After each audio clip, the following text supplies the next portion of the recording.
Hay disciplina. Bueno, yo todavía estudié pues en la década de 1960, 1970, entonces actualmente ha habido algunos cambios en la formación sacerdotal, pues yo creo que sí, ¿verdad?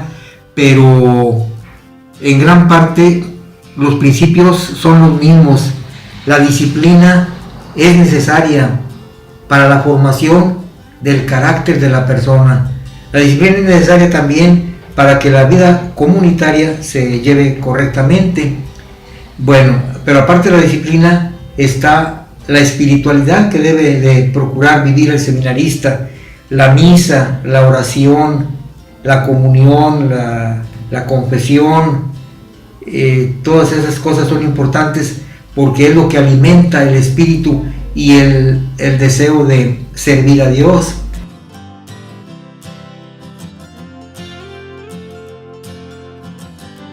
La fe no es creer en cualquier cosa, se trata de creer en lo que Dios nos ha dicho en su palabra, y entonces la palabra de Dios la tenemos en la Sagrada Escritura, en la Biblia, pero también la palabra de Dios que se ha transmitido oralmente y en la vida de la iglesia. Entonces, ¿por qué creemos lo que dice la palabra de Dios? Porque Dios no puede mentir ni puede estar engañado.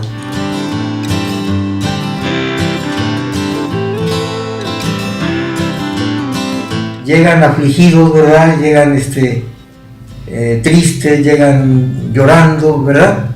Bueno, a veces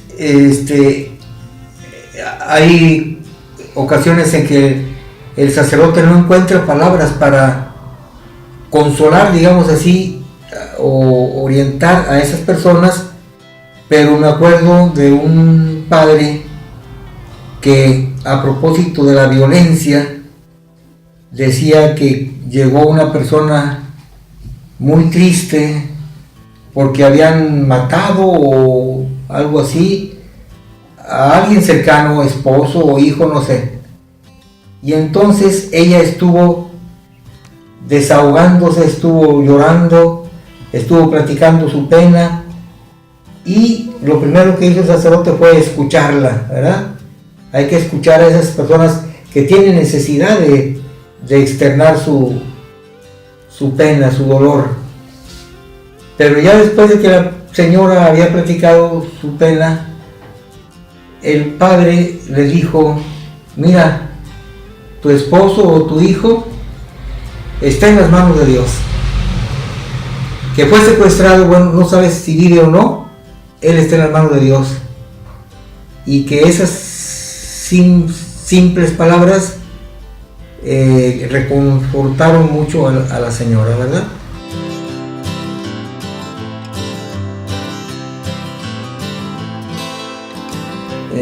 Pero sí, yo creo que sí, algunas veces la última misa de la noche se pone más temprano. Eso a raíz más o menos del 2010, ¿verdad? Que empezó la violencia aquí en la ciudad, la violencia, digamos, fuerte, ¿verdad? Sí se modificó un poco, y a veces la gente también se atemorizó, bueno, también los sacerdotes, ¿verdad? Uh-huh. Pero finalmente pues siguen reuniéndose los grupos, sigue habiendo misas, rosarios,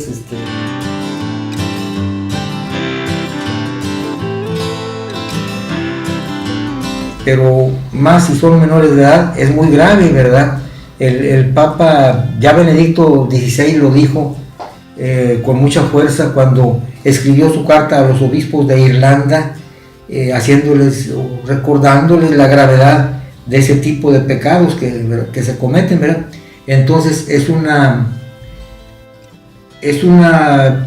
pena o una vergüenza que se den esos casos, y no hay que negarlos cuando haya verdaderas pruebas de que se dio eso, ¿verdad?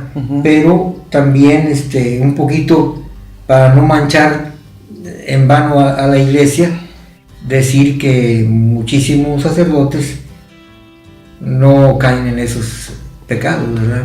Sí.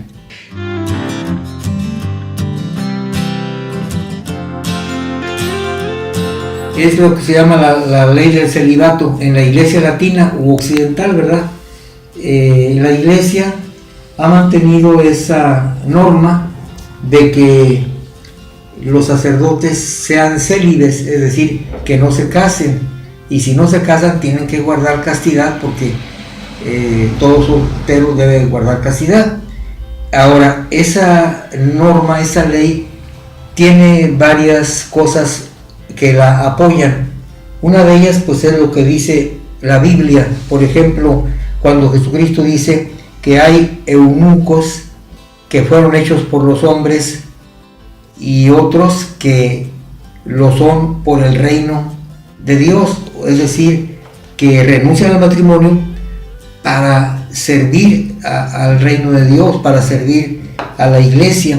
Pero es verdad también que es una ley de la iglesia y la iglesia podría cambiarla, pero hasta ahorita creo yo que sabiamente no ha considerado conveniente quitarla.